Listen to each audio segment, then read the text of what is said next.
आप देख रहे हैं न्यूज नाउ 24/7। ताज़ा खबरों के लिए हमारे साथ बने रहें। 17 महीने की दिल्ली और देश के लोगों की जो तपस्या थी, जो दुआ थी, जो आशीर्वाद था, आज वो फलित हुआ है, आज वो पूरा हुआ है। और इसने एक बात का संदेश साफ तौर पर दिया है, कोई भी तानाशाही कितनी भी ताकतवर हो सकती है, लेकिन उसकी तानाशाही अनंत काल तक नहीं चल सकती। जिस तरह से 17 महीने मनीष सिसोदिया जी को जेल में रखा गया, वो इस बात का सबूत है कि भारतीय जनता पार्टी और भारतीय जनता पार्टी की केंद्र की सरकार, देश के माननीय प्रधानमंत्री इस देश के अंदर शिक्षा में बदलाव की उम्मीद की जो राह है उसे कुचलना चाहते थे। भारतीय जनता पार्टी का जो षड्यंत्र है, जिस तरह से ट्रायल कोर्ट में जमानत मिलने के बाद, सुप्रीम कोर्ट से जमानत मिलने के बाद, ईडी की जमानत मिलने के बाद सीबीआई का जिस तरह से षड्यंत्र के फंदा डाला गया है, वो भी टूटेगा। जल्द ही अरविंद केजरीवाल जी, दिल्ली के मुख्यमंत्री, भी बाहर आएंगे, हमारे सत्येंद्र जैन भी बाहर आएंगे, और निश्चित रूप से ये मनीष सिसोदिया जी की जमानत, उसके पहले संजय सिंह जी की जमानत और आगामी दिनों में जल्द ही सभी नेताओं की जमानत इस बात का प्रमाण है कि तानाशाही कितनी भी ताकतवर हो सकती है, लेकिन उसका अंत जरूर होगा। मनीष सिसोदिया जी की जमानत जोरदार तमाचा है तानाशाही के ऊपर, हिटलर शाही के ऊपर और मोदी सरकार के जुल्म के ऊपर। और ये फैसला ना सिर्फ मनीष सिसोदिया जी के लिए बल्कि तमाम उन पॉलिटिकल प्रिजनर्स के लिए मील का पत्थर साबित होगा जो बिना किसी सबूत, गवाह, PMLA prevention of money laundering act के काले कानून के तहत जेल के अंदर सड़ रहे हैं। आप सांसद संजय सिंह और गोपाल राय ने नई दिल्ली में पार्टी कार्यालय में एक संवाददाता सम्मेलन को संबोधित किया। दिल्ली के पूर्व उप मुख्यमंत्री और आप नेता मनीष सिसोदिया को दिल्ली शराब घोटाला मामले में भारत के सर्वोच्च न्यायालय ने 17 महीने बाद जमानत दे दी है। सुप्रीम कोर्ट द्वारा मनीष सिसोदिया को जमानत दिए जाने पर खुशी व्यक्त करते हुए दिल्ली के पर्यावरण मंत्री और आप नेता गोपाल राय ने शुक्रवार को कहा कि शीर्ष अदालत के फैसले ने स्पष्ट संदेश दिया है कि तानाशाही की एक सीमा होती है, चाहे वो कितनी भी मजबूत क्यों न हो जाए। पूरी दिल्ली और देश सिसोदिया को उनकी शिक्षा क्षेत्र की क्रांति के लिए जानता है। आप नेता गोपाल राय ने कहा, सुप्रीम कोर्ट के फैसले ने स्पष्ट संदेश दिया है कि तानाशाही की भी एक सीमा होती है, चाहे वो कितना भी मजबूत क्यों न हो जाए। सिसोदिया के कारण दिल्ली के बच्चों को दिशा मिली। सिसोदिया की वजह से उन्हें मेडिकल और आईआईटी में दाखिला मिला। जब पूरे देश को लगने लगा कि देश की शिक्षा प्रणाली में कोई परिवर्तन नहीं हो सकता है, तो उन्होंने ऐसे काम किए जिससे सरकारी स्कूलों को निजी स्कूलों की तुलना में बेहतर परिणाम देने में मदद मिली। 17 महीने तिहाड़ जेल के सीकचों में बंद रहने के बाद आज माननीय सर्वोच्च न्यायालय ने दिल्ली के शिक्षा क्रांति के जनक मनीष सिसोदिया जी को बेल दी है। वैसे सुप्रीम कोर्ट से बहुत सारे लोगों को जमानतें मिलती रही हैं, लेकिन पूरी दिल्ली और पूरा देश जो शिक्षा क्रांति के रूप में, एक उम्मीद के रूप में मनीष सिसोदिया जी को जानता है, पहचानता है और उनसे उम्मीद लगाए बैठा था। 17 महीने की दिल्ली और देश के लोगों की जो तपस्या थी, जो दुआ थी, जो आशीर्वाद था, आज वो फलित हुआ है, आज वो पूरा हुआ है। और इसने एक बात का संदेश साफ तौर पर दिया है, कोई भी तानाशाही कितनी भी ताकतवर हो सकती है, लेकिन उसकी तानाशाही अनंत काल तक नहीं चल सकती। तानाशाही की भी सीमा है। 17 महीने दिल्ली के उन बच्चों ने, जिनके लिए एक नई उम्मीद, एक नया सपना गढ़ा मनीष सिसोदिया ने, उन परिवारों को, बच्चों को आईआईटी में, मेडिकल में सेलेक्ट करवा करके एक नई राह दिखाई। दिल्ली के अंदर सरकारी स्कूलों के रिजल्ट प्राइवेट स्कूलों से ज्यादा ला करके यह साबित किया कि जब पूरा देश ये बात मान चुका था कि सरकारी शिक्षा में कोई परिवर्तन नहीं हो सकता और एक एक दिन गिना जा रहा था कि किस दिन देश के सभी सरकारी स्कूलों में ताले लगेंगे और प्राइवेट स्कूलों में ही बच्चों का भविष्य सुरक्षित रह सकता है, उस मिथक को तोड़ा मनीष सिसोदिया ने। अरविंद केजरीवाल जी के नेतृत्व में सरकार ने जिस तरह से काम किया, केवल वादा नहीं किया, सपने को हकीकत में बदल करके एक देश को एक नई उम्मीद दी। उस उम्मीद को कुचलने के लिए षड्यंत्र करके बिना तथ्य के, बिना सबूत के, जिस तरह से 17 महीने मनीष सिसोदिया जी को जेल में रखा गया, वो इस बात का सबूत है कि भारतीय जनता पार्टी और भारतीय जनता पार्टी की केंद्र की सरकार, देश के माननीय प्रधानमंत्री इस देश के अंदर शिक्षा में बदलाव की उम्मीद की जो राह है उसे कुचलना चाहते थे। देर हो सकती है, अंधेर नहीं है दुनिया में। और इसीलिए आज हम सब लोग इस बात के लिए तहे दिल से धन्यवाद करना चाहते हैं सुप्रीम कोर्ट का। निश्चित रूप से इस बात का मलाल सबको है कि बिना आज तक एक सबूत नहीं मिला। 17 महीने सीबीआई और ईडी ने दिल्ली के उप मुख्यमंत्री को जेल में रखा और धिक्कार है ऐसी एजेंसी पर जिसको आज तक एक सबूत नहीं मिला चवन्नी का। 17 महीने उस व्यक्ति को आपने जेल में रखा, हमें न्याय मिला है, लेकिन इस बात का अफसोस है कि देर से मिला है।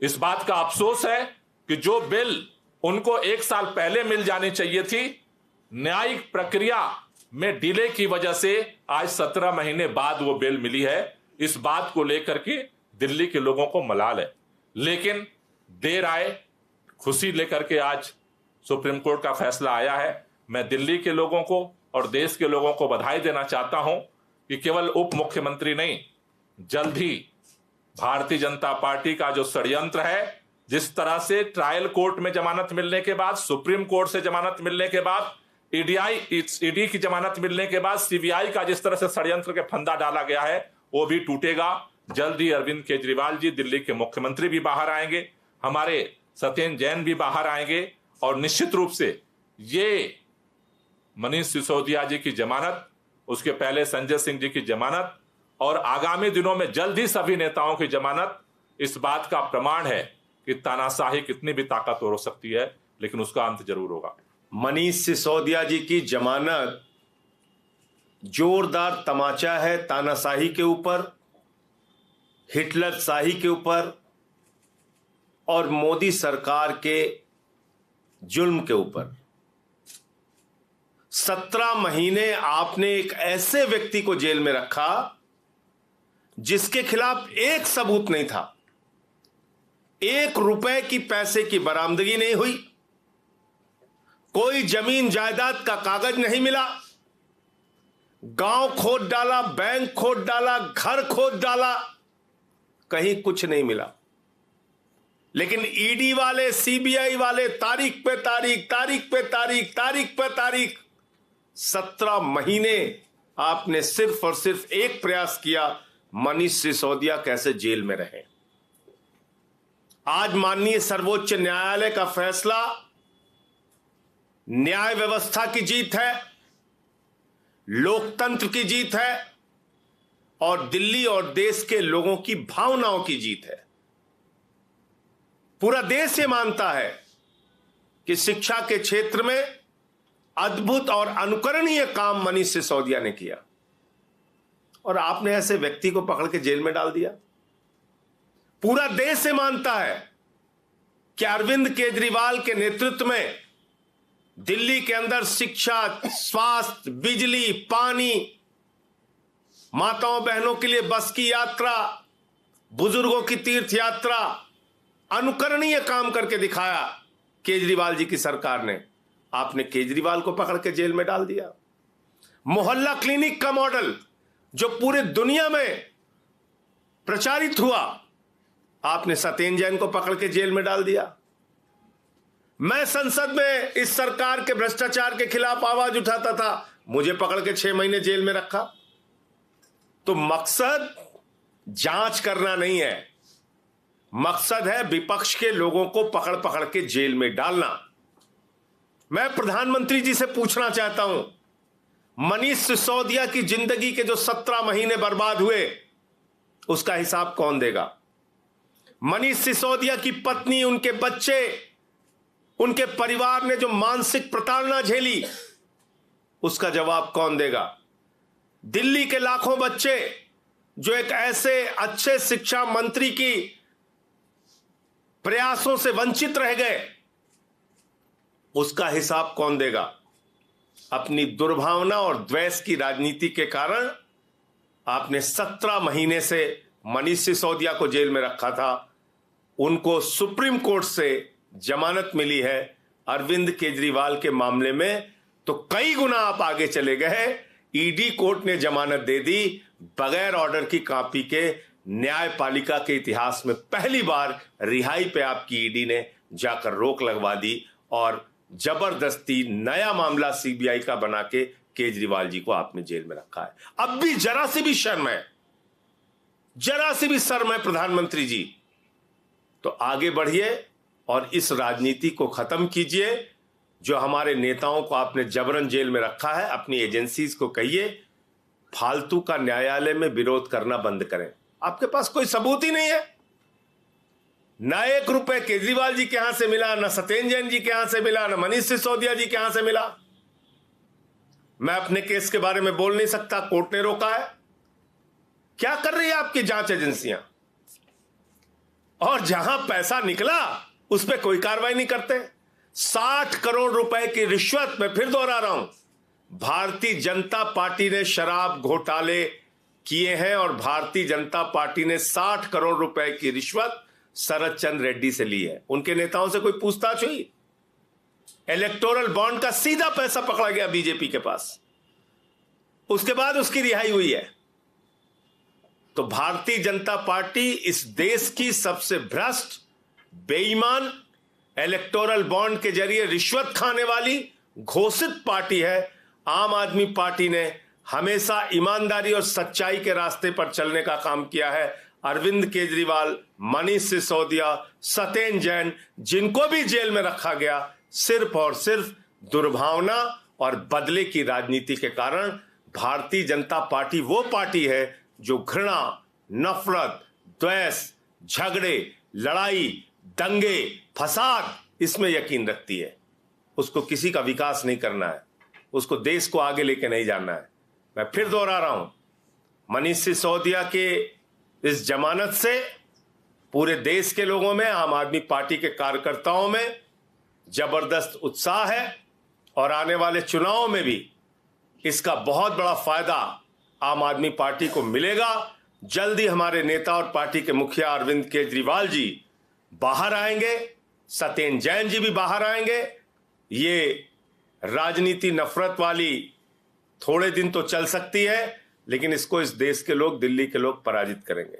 नमस्कार साथियों, आज देश की सबसे बड़ी अदालत की डबल बेंच ने, जिसमें जस्टिस गवई और जस्टिस केवी विश्वनाथन थे, उन्होंने एक लैंडमार्क फैसला दिया। और ये फैसला ना सिर्फ मनीष सिसोदिया जी के लिए बल्कि तमाम उन पॉलिटिकल प्रिजनर्स के लिए मील का पत्थर साबित होगा जो बिना किसी सबूत, गवाह, PMLA prevention of money laundering act के काले कानून के तहत जेल के अंदर सड़ रहे हैं। कोर्ट ने कुछ बड़ी बातें अपने फैसले में कही हैं जो मुझे लगता है पूरे देश के लिए, खासतौर पे वो जो टीवी बहस के अंदर चलता है, उसके लिए एक रोशनी देने का काम करेगी। नंबर 1, कोर्ट ने कहा bail is a right, jail is a exception. यह सिद्धांत है देश की कानून व्यवस्था का कि आप किसी को बेल दें वो उसका हक है, और आप उसको जेल में रखें वो एक अपवाद है, एक्सेप्शन है।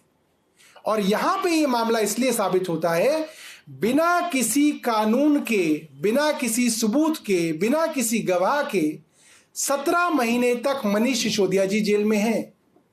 कानून ये कहता है कि आप मुकदमा कीजिए, सबूत रखिए, गवाह रखिए, दोषी साबित कीजिए, कन्विक्शन हो, सेंटेंस कराइए। 5 साल का नहीं, आप 10 साल की सेंटेंसिंग कराइए, आप जेल में रखिए, आपका स्वागत है।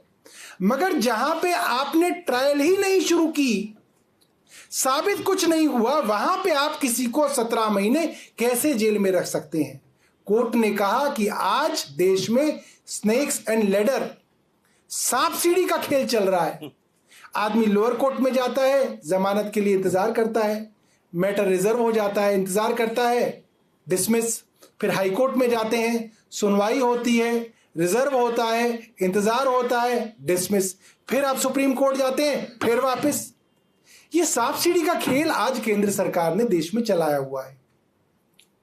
इस मामले में सितंबर में केंद्र सरकार और उसकी ईडी ने अंडरटेकिंग दी कि 6 से 8 महीने के अंदर पूरी ट्रायल को कंप्लीट कर लिया जाएगा। आज हम अगस्त में बैठे हैं, लगभग 1 साल हो गया, ट्रायल शुरू भी नहीं हुआ है। यह बात कोर्ट ने कही। जब ट्रायल शुरू ही नहीं हुआ है, ऐसे मामले में जिसमें हजारों, 80,000 से ज्यादा दस्तावेज हैं, 200-250 लोगों से ज्यादा गवाह हैं, 468 गवाह हैं, ऐसे में ट्रायल को तो 10 साल लगेंगे। तो क्या 10 साल आप किसी को बिना कुछ साबित करे जेल में रख सकते हैं? ये तो हो ही नहीं सकता। कोर्ट ने एक और महत्वपूर्ण बात की लोअर जुडिशरी के बारे में, ट्रायल कोर्ट्स और हाई कोर्ट्स के बारे में, कि जब सुप्रीम कोर्ट ने साफ तौर पे कह दिया कि 6 से 8 महीने के अंदर ट्रायल खत्म ना हो तो इनकी जो जमानत है उसको कंसिडर किया जाए, उसके बावजूद लोअर कोर्ट और हाई कोर्ट जो है जमानत देने में हिचकिचा रहे हैं, जिसकी वजह से सुप्रीम कोर्ट के अंदर हर बेल की एप्लीकेशन जाके लंबित हो रही है और सुप्रीम कोर्ट के अंदर ये मामले जो है पेंडिंग जा रहे हैं। सुप्रीम कोर्ट के ऊपर जो है इसका दबाव बन रहा है, जो कि गलत है। एक और बात सुप्रीम कोर्ट ने कही, जब सुप्रीम कोर्ट उठ रहा था तो अभिषेक मनु सिंघवी जी ने मुस्कुरा के कहा, थैंक यू माय लॉर्ड। 6 तारीख को मामला रिजर्व हुआ, 9 तारीख को आपने सुना दिया, स्पीडी फैसला आया। और जस्टिस गवई ने मुस्कुरा के कहा, it is a matter of someone's personal liberty, every day counts. कितनी बड़ी बात देश के सबसे बड़ी अदालत ने कही कि जहां बेल का मामला है, एक एक दिन एक बेगुनाह जिसके ऊपर गुनाह साबित नहीं हुआ वो जेल में है, उसकी पर्सनल लिबर्टी है, जो हमारे कॉन्स्टिट्यूशन के अंदर आर्टिकल 29, 21 के अंदर अंकित है पर्सनल लिबर्टी, जिसकी वजह से bail is a matter of right. क्या यह बात हमारे हाई कोर्ट नहीं समझते, हमारे ट्रायल कोर्ट नहीं समझते, जहां पे मैटर्स को, खास तौर पे बेल के मैटर्स को रिजर्व करके हफ्तों तक जो है कोर्ट उसके ऊपर बैठ जाती है, महीनों तक बैठ जाती है बेल के मामले में। यह एक बहुत बड़ी टिप्पणी है हमारे जुडिशियल सिस्टम पे, खास तौर पे हाई कोर्ट और ट्रायल कोर्ट के मामलों में, कि इसके अंदर कोर्ट्स हिचकिचा रहे हैं, बेल नहीं दे रहे हैं, सब फैसले सुप्रीम कोर्ट के पास जाकर लंबित हो रहे हैं और अंततः सुप्रीम कोर्ट को बेल देनी पड़ रही है। एक और विषय जो बहुत जरूरी है वो ये है, केंद्र सरकार ने आखिरी में भी ये कोशिश की कि मनीष सिसोदिया जी जब रिहा हो रहे हैं तो उनके ऊपर कुछ बेल की कंडीशंस लगा दी जाएं, जैसे माननीय मुख्यमंत्री जी के ऊपर लगाई गई थी। मगर कोर्ट ने ये बात बिल्कुल साफ की और ये बहुत जाहिर सी बात है, एक आदमी अगर कोई भी काम करता था, कोई बिजनेस करता था, कोई नौकरी करता था, अगर आप उसको बेल पे बाहर जोड़ रहे हैं तो क्या फिर वो नौकरी बंद कर देगा, वो अपना काम बंद कर देगा, वो घर में बैठ जाएगा? ऐसा कैसे कर सकते हो आप? कोर्ट ने कहा कि जो वो कर रहे थे उसके ऊपर, उनके ऊपर कोई बंदिश नहीं है, कोई कंडीशन नहीं है, सिर्फ सोमवार को और बृहस्पतिवार को उनको थाने में जाके हाजिरी लगा के बताना है कि मैं उपलब्ध हूं। ऐसे लोग, चाहे वो संजय सिंह हो, चाहे वो मनीष सिसोदिया हो, इनको ट्रायल के चलते जेल में रखना सीधा सीधा अन्याय है। क्यों? जेल में रखने का सिर्फ एक कारण है कि आप कहीं ट्रायल से भाग ना जाएं। मगर मनीष जी जैसे लोग, संजय सिंह जी जैसे लोग, जिनकी रूट्स है सोसाइटी में, जो चुने हुए विधायक हैं, मंत्री हैं, सांसद हैं, वो कैसे ट्रायल से भाग जाएंगे? तो कोई मतलब नहीं बनता कि उनको समय से ज्यादा आप जेल में रखें। और जहां तक सबूतों के साथ टेम्परिंग की बात है, उस पर भी कोर्ट ने साफ किया जितने भी सबूत ईडी ने रखे हैं, जिनको वो सबूत कह रहे हैं, वो सब डॉक्यूमेंट्री एविडेंस है, अदालत की कस्टडी में है, उसकी टेम्परिंग का कोई सवाल नहीं उठता। लिहाजा सारी की सारी केंद्र सरकार की ऑब्जेक्शन को दरकिनार करते हुए सुप्रीम कोर्ट ने उनको जमानत दी है। सभी बातें हो चुकी, लेकिन आज ये सचमुच पूरे देश के लिए, पूरी दिल्ली की जनता के लिए, पार्टी के सभी कार्यकर्ताओं के लिए एक बहुत बड़ी उम्मीद जगी है। ये विश्वास जगा है कि जिन सपनों के साथ अरविंद जी ने इस पार्टी का गठन किया था, जिन सपनों को पूरा करने के लिए इस देश की जनता उनकी तरफ आस लगाए बैठी है, उनमें देर हो सकती है, लेकिन वो सपने जरूर पूरे होंगे। देश के हर बच्चे के लिए अच्छी शिक्षा का सपना, हर वृद्ध माता पिता के लिए अच्छी दवाई, अच्छी स्वास्थ्य सेवा का सपना, साफ पानी का सपना, बिजली का सपना, महिलाओं की सुरक्षा का सपना, ये सारे सपने जो दिल्ली की जनता ने देखे थे और पिछले कुछ महीनों में, या मैं कहूं जैसा सबने कहा 17 महीनों से जो व्यथा चल रही थी, जो दुविधा चल रही थी, जो लोगों के मस्तिष्क में परेशानियां थी, मेरा मानना है कि आज के माननीय सुप्रीम कोर्ट के जजमेंट से उनसे थोड़ा संशय दूर होगा, लोगों में उम्मीदें बढ़ेंगी और पूरे देशवासियों से, पूरे दिल्ली की जनता से हमारा यही कहना है कि हिम्मत नहीं हारिएगा, विश्वास रखिएगा, आपका सपना जरूर पूरा होगा। जय हिंद। सभी बातें हमारे सारे वरिष्ठ नेताओं ने कह दी हैं। मैं सिर्फ इतना कहना चाहता हूं कि भारतीय जनता पार्टी के कार्यालय में बैठकर लिखी गई एक साजिश आज सबके सामने आ चुकी है। ये एक तथाकथित शराब घोटाला जो भारतीय जनता पार्टी के कार्यालय में बैठकर लिखा गया था, आज उसका सच जनता के सामने है। मैं पूरी दिल्ली की तरफ से, पूरे देश की जनता की तरफ से माननीय सुप्रीम कोर्ट का धन्यवाद करना चाहता हूं। आज हम सारे लोग अपने नेता मनीष सिसोदिया जी के स्वागत की तैयारी कर रहे हैं। पूरी दिल्ली और पूरा देश उनके स्वागत की तैयारी कर रहा है और बहुत ही जल्द हमारे नेता और दिल्ली के लोकप्रिय मुख्यमंत्री आदरणीय अरविंद केजरीवाल जी और सत्येंद्र जैन जी भी जेल की सलाखों से बाहर होंगे। एक बार पुनः आप सबको बहुत बहुत बधाई। आपको यह वीडियो पसंद आया हो तो इसे लाइक करें, हमारे चैनल को सब्सक्राइब करें।